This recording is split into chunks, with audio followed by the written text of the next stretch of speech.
Haya, utekelezaji wa amri na maamuzi kufanya kutokana na maelekezo ya nje. Utekelezaji wa amri na maamuzi ya mahakama kuzuiwa kutokana na maelekezo kutoka mamlaka nyingine, mfano kamati za ulinzi na usalama za wilaya na mikoa. Nimeshasema hizo sheria haiwapi hayo mamlaka. Wewe ukifanya kwa mujibu wa hao jamaa, kama mtu akienda mahakamani hauna defense,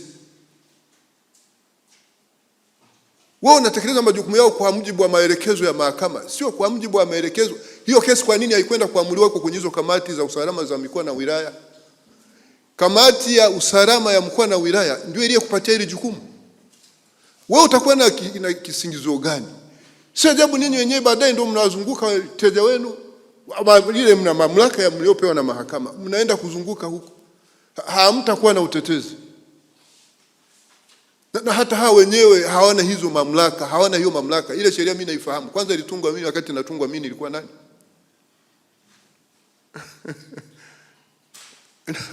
Haiwapi mamlaka hayo. Swala usalama ni swala usalama, swala la haki ni swala la haki. Hivi ni vitu viwili tofauti.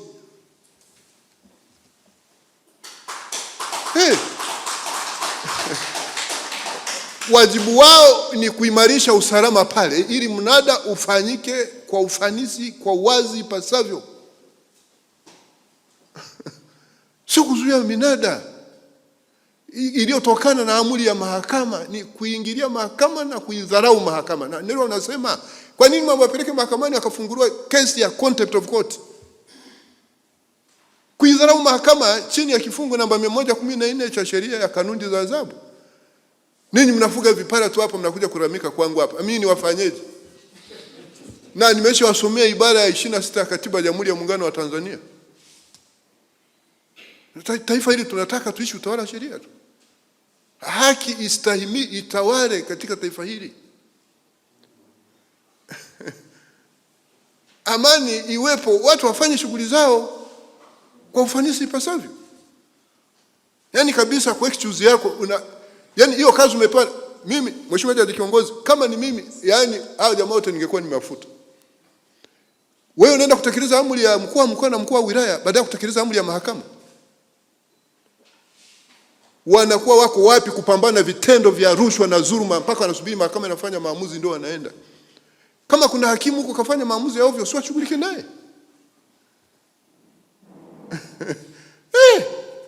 Wao wanakuwa wako wapi kusimamia? Vimeundwa vyombo hapa, taasisi ya kuzuia na kupambana rushwa, polisi, madawa, chungu nzima, wahamiaji, si na vitu gani? Sasa wanakuwa wako wapi? Mahakama itoe maamuzi ndio waende kuzuia kule. Ni nchi itakuwa ni kitu gani hiki?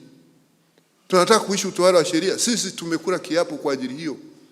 Tutatekeleza wajibu wetu kwa kuzingatia katiba, mila na desturi za sheria na Jamhuri za Muungano wa Tanzania bila hofu, huba, chuki, upendeleo.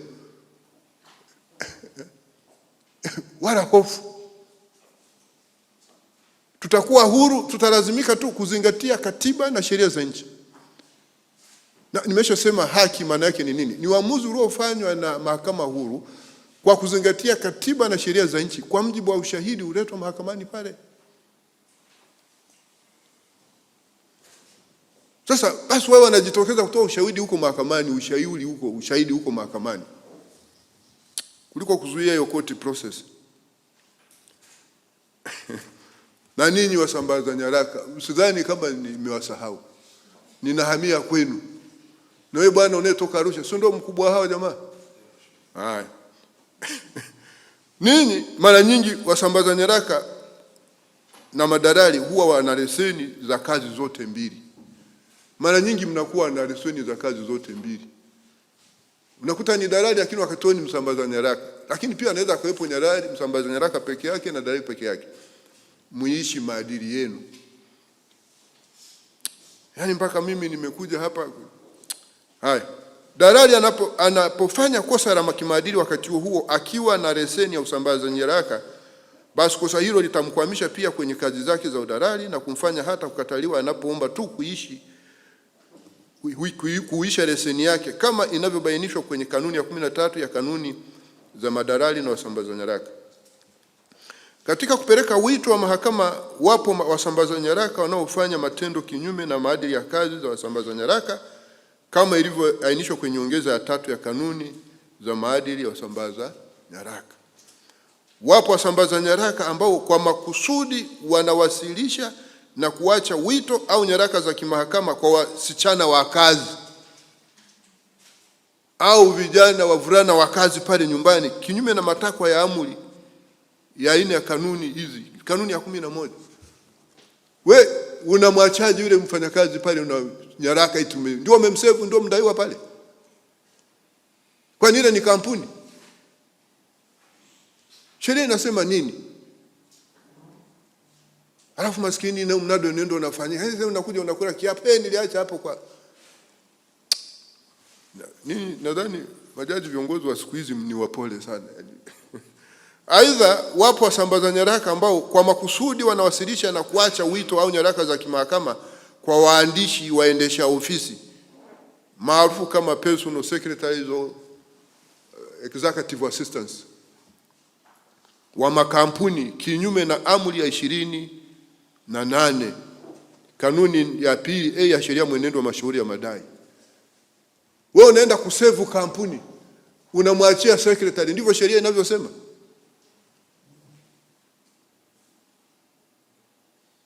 Ndivyo sheria inavyosema. Alafu nasema umeisave hiyo kampuni. Utakuwa umeisave hiyo kampuni kama utaiweka hiyo nyaraka kwa hiyo company secretary. Sio ndio anashughulika na masuala ya sheria. Sasa hivi nalo mnataka ili nao tuende kufundishwa kule Ija Lushoto. Haya, wapo pia wasambaza nyaraka ambao wanaapa viapo vya uongo kwa kudai kuwa wamepeleka nyaraka husika kwa wahusika, lakini kumbe hawakufanya hivyo, na nimeshalisema hili. Acheni. Baadhi ya wasambaza nyaraka huacha nyaraka katika ofisi za mitaa na kuapa viapo vya uongo kwa kusema wahusika wamepewa nyaraka hizo. Na ndivyo ilivyokuwa kwa yule karani hapo Mahakama Kuu Kanda ya Dodoma wakati ule mimi nikiwa jaji pale. Acheni hicho kitu. Kupitia viapo vya uongo kupitia viapo vya uongo kesi huweza kuendeshwa kwa upande mmoja, yani expert, na upande ambao hukupewa wito kwa makusudi kukosa haki, lakini ni kutokana na kitendo cha utovu wa maadili cha msambaza nyaraka. Mtu amekula kiapo, ni msevu huyu, kumbe hata kumsevu. Nilimfikishia, kumbe hata kumfikishia. Nyingine ndo kaacha kwa secretary, nyingine kwa house girl, nyingine akaacha tu huko kwa ofisi ya mtendaji wa kijiji au wa mtaa, nyingine tu alitumia kufungia mandazi. Alafu mnapofanya hivyo Mungu anawaona. Hata kama serikali haiwezi kuwaona, serikali haina macho kama ya Mungu, lakini Mungu atakuwa anawaona kwa dhamira zenu. Na mimi nilikuwa sijaanza, baada ya kuwa nimezungumza na ninyi, hamtakuwa tena na excuse. Nitakuwa namfuatilia huyo kiongozi wenu, jaji kiongozi, mara kwa mara, kuhakikisha kwamba kuna mabadiliko huko kwenu. Hamwezi kuwa mnawachafua mahakimu na wasajili na majaji, mnawachafua. Watu hao wanafanya kazi kwa uadilifu, alafu ninyi mnawachafua. Subirini mimi nistaafu kwanza. Mimi nitashughulika na ninyi kwa sababu ninawajua, hamwezi kunidanganya. Kwanza afadhali hata mkutano huu umemleta hapa Dodoma. Mama, hapa ndio nianzia kazi mimi hapa mwaka 1994. Naenda ofisini kwa mguu au kwa kuendesha baisikeli. Ingekuwa kama vijana wa siku hizi hapa, hata nisingepata mke nikawa, maana angenikimbia. Sasa hawezi kunidanganya, nimeishi nao. Day one ya utumishi wangu mpaka nikaenda nikawa watu ni general, ninawafahamu. Na kwanza kamati hii inayohusika na kuwateua ninyi na nidhamu yenu, mjumbe mmoja anatoka ofisi ya mwanasheria mkuu wa serikali. Na mimi nilipokuwa naibu mwanasheria mkuu wa serikali nilikuwa nateua mjumbe anakuja huku kwenye kamati. Tutamshauri mwanasheria mkuu wa serikali aimarishe usimamizi wenu. Uweza ni kuishauri serikali kuu kubadilisha sheria, wabadilishe, ili tuwabane kulinda hadhi na heshima ya mahakama. Hatutaki mtu yoyote awe kiongozi wa serikali kuwa na excuse ya kuidhalilisha mahakama kwa sababu ya utendaji wenu dhaifu. Mahakimu wamefanya vizuri, wasajili majaji wamefanya vizuri, alafu ninyi mnaenda mna nani? Hivi unakuwa unajisikia namna gani unapoenda kula uongo na ile amri hapa huyu Mungu mliokuwa mnamsema hapa amesema usiseme uongo. Usimshujie jirani yako uongo. Wewe unaenda kula kiapo cha uongo eti mimi nilimfikishia wakati hujamfikishia. Alafu ubaki salama. Hivi vitambi vitakuwa ni vya muda mfupi. Baada ya muda sio mrefu mtaanza kujutia hicho kitu. Huwezi kudhulumu mali za watu kwa kujilimbikizia mali kwa njia sio halali alafu ukabaki salama.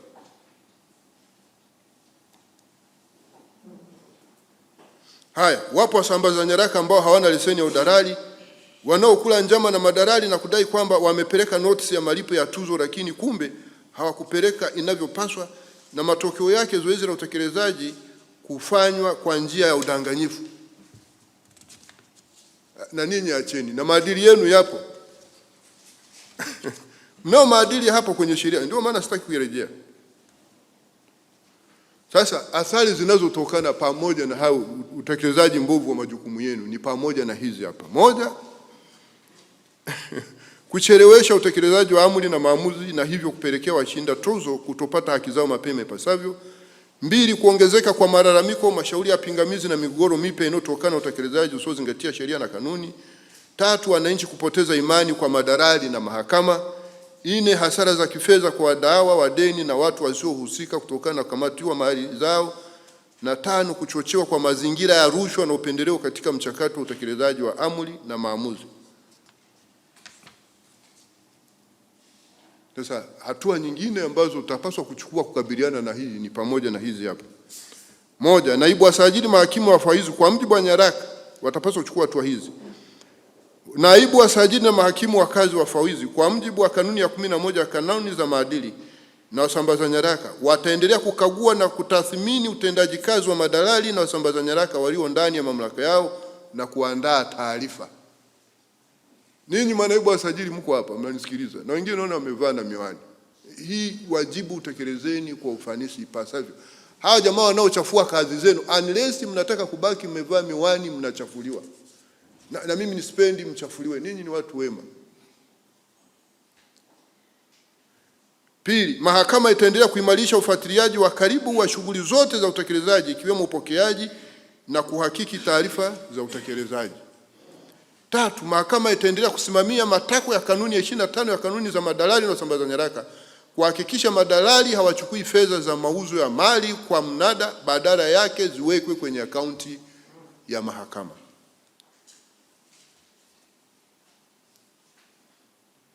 Nne, kamati za nidhamu zitaendelea kuchukua hatua kali za kisheria dhidi ya madalali na wasambaza nyaraka wanaoenda kinyume na matakwa ya sheria zao, ya shughuli zao. Tano, kuhusu ombi la hii ya mlioomba kuendelea kupata mafunzo kutoka IJA. Hiyo ni sawa. Hiki chuo kitaendelea kutoa mafunzo kwa madalali na wasambaza nyaraka za mahakama ili kuongeza uelewa juu ya masuala ya kisheria yanayohusu utekelezaji wa amri za mahakama, maadili ya kazi, haki za wadaiwa katika zoezi la utekelezaji, haki za wadeni, utaratibu wa kukamata mali na ulinzi wa mali za watu wengine. Lakini msitegemee hicho chuo. Ninyi hizi leseni hazikutolewa kwa kile chuo. Hizi leseni zimetolewa kwenu. Na sifa za kupata hizi leseni zimetajwa katika ile kanuni. Pambaneni na hali yenu. Haya ya ziada yatakuwa ni mafunzo ya ziada. Hii haiwezi kuwa ni excuse. Mnasema hatukupata mafunzo kutoka chuo cha uongozi wa mahakama Lushoto. Haiwezi. Kwa hiyo na mahakama itaendelea kuhakikisha kwa mujibu wa sheria minada inafanyika kwa uwazi na taratibu za ushindani zinazingatiwa, na ni kupitia kwenu na wasajili. Na ndio hiyo nimeshauri taasisi ya kuzuia na kupambana na rushwa na jeshi la polisi waweke miguu chini, waangalie mienendo yenu na ninyi. Hatukutaki mahakamani zinakuja kesi nyingine hazina vichwa wala miguu kwa sababu tu ya udhaifu mliofanya ninyi. Makesi yanarundikana huku mahakamani. Na mwanasheria mkuu wa serikali, yeye ndio mshauri mkuu wa serikali kwenye masuala ya sheria, awashauri hawa viongozi wa serikali wanaoingilia michakato ya mahakama katika kutekeleza majukumu ya mahakama. alishasema. Lakini sasa wanaorudia wakipelekwa mahakamani asiwatetee tu, wapambane na hali zao wenyewe. Vinginevyo hili tatizo halitaisha. Hakuna mtu ambaye uko juu ya sheria tu hapa. Hata mimi siko juu ya sheria. Tunataka kuinspire discipline ya utawala wa sheria. Utawala wa sheria ukikosekana katika taifa hili, amani itavurugika. Sisi tunataka amani ili tufanye shughuli zetu kwa ufanisi, weza ni za kisiasa, za kiuchumi au za kijamii, kwa ufanisi ipasavyo. Watu wanaenda shule kusoma, waende kusoma. Wanaenda mashambani, wakaende wakalime vizuri kwa amani. Viwandani hivyo, maofisini hivyo, wafanya biashara nao hivyo, masokoni, na shughuli zote zifanyike kwa namna hiyo. Na tutaendelea kuchukua hatua dhidi ya madalali ambao wanafuata maelekezo yanayotolewa nje ya mfumo wa mahakama kuhusu utekelezaji wa amri na maamuzi ya mahakama. Na hapa Mheshimiwa Jaji Kiongozi, ili ulisimamie kwa dhati ipasavyo. Maana hii nayo ni excuse. We cannot condone this and we cannot afford to condone this. Otherwise this court gonna be redundant. The judiciary gonna be redundant. Hatuwezi kufanya hiki kitu. Tunaona mamlaka ya mahakama afu umekaa tu hapa hivyo.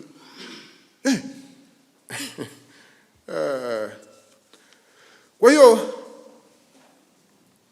tumezingatia na tumesikiliza haya maombi yenu, na hasa yaliyotolewa na mwenyekiti wa chama chenu. Maombi namba 3, namba 4 na 5 tumeyapokea, tutafanyia kazi ipasavyo, lakini kwa kuwashirikisha. Haya mengine yanahitaji majadiliano na watu wengine, lakini na yale ya ndani zaidi, mchakato wa ndani wenyewe wa mahakama, lakini pia na wadau wengine. Sisi tunachowaomba kwamba mtakapokuwa tunawashirikisha hivi, tengeni muda wenu mjitokeze, tulichakate hili swala kwa ufanisi ipasavyo. Yale yaliyoko ndani ya uwezo wetu tutayashughulikia. Yale tutakao, kama ni ya kuwashirikisha mamlaka nyingine serikalini, tutawashirikisha.